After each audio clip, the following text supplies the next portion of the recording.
So in the context of your undergraduate studies, I guess you may have met quite a few different teaching approaches, maybe lecturing, perhaps small group work, maybe composition classes, performance, all of those? Yeah. Okay.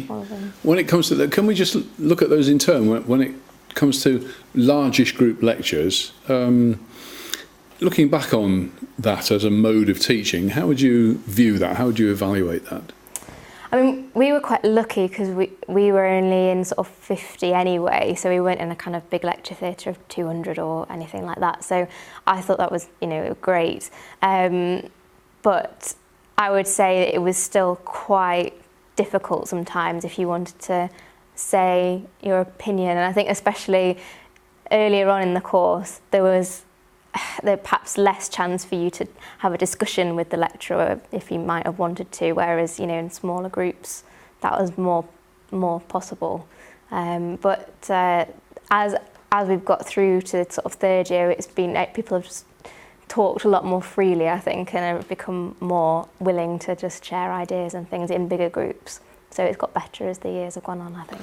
It sounds like it's a case of you and your peers adapting to a lecture format over the 3 years. Yeah, I think so. Rather than the lecture itself changing form, is that right? I think so, and I think different lecturers we've seen different styles. I think some lecturers will just stand and lecture, whereas others have done more group activity within a big group. So we split into like groups of 5 or 6 or something like that within that group, and done group work and things. So I think rather than changing over the years between different lecturers, it's changed. So we've seen a lot of different things. And of those two types, the sort of stand and deliver or the mixed diet, what works better for you and why, would you say? For me personally, I much prefer a lecture. I feel a little bit like in group work and stuff, I feel a little bit patronised.